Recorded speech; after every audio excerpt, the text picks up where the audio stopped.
You've all seen me quit my job after 2 whole years, as well as just 33 days, which, by the way, I will say is definitely not my proudest achievement, but it did happen. You can get that story over here.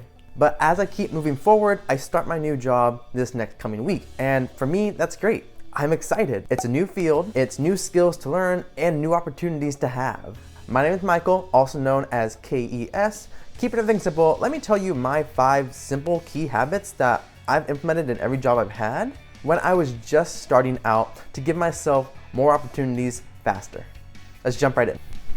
Now, these tips have worked for me, but I will say they may not work for you. It is case by case. But whether you decide to use them in a pattern similar to mine, or you decide to use just 1 or 2 of them, I believe that these 5 key habits will help you find and create more opportunities for yourself in your career.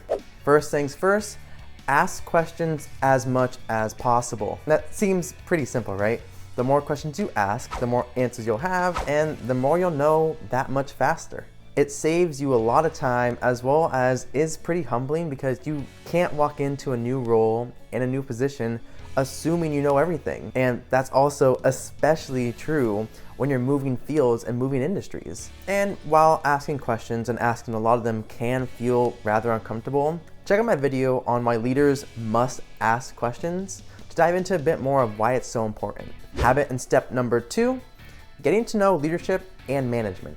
To me, I believe that leadership is all about building and sustaining good working relationships. And as such, I plan to build a lot of them with various team leaders and managers. And this saying can be annoying, but it still does ring true in some fields more than others, that it's not always what you know, it's also who you know.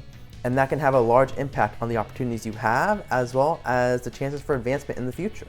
And that's why it's important that you get to know your leadership so that way you can work alongside them when opportunities present themselves. Habit and step number 3 is assisting and volunteering where I can. And yes, okay, I know, this is the opposite of quiet quitting, but hear me out here, okay?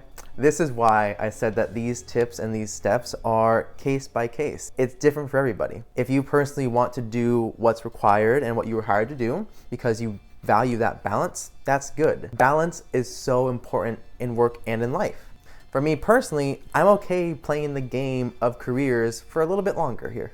And so using this method of volunteering and assisting in other departments when I can, when it's maybe not my responsibility to do so, I know will give me a better chance and help speed up the chances I will get to apply for opportunities when they occur. And it all depends on what you're okay doing. So let me know down in the comments, do you prefer to hustle or do you like taking it slow and steady? Habit and step number 4 is learn where my personal skills are best suited.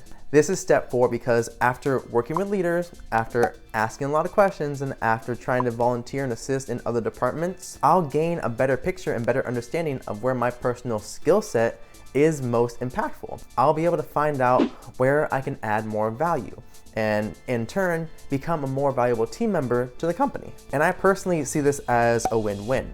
If it's a skill that I enjoy using, I want to practice more, I want to improve, and the company needs that skill set filled, then I get to have that real life practice and they get to have that value added.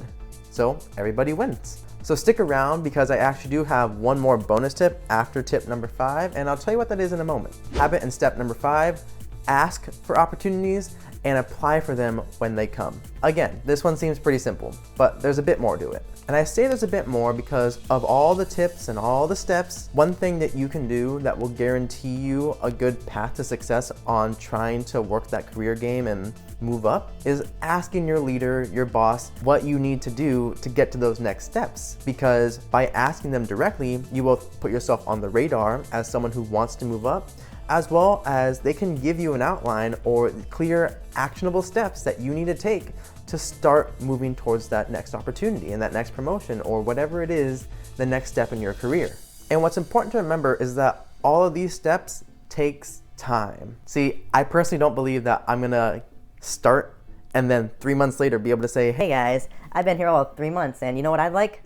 A promotion. I personally expect to follow these habits over time and continually build them up, so that way it increases my chances as I go. And this makes it equally important for you to consider your situation, consider your position as you try to implement these habits. You have to, again, consider it case by case.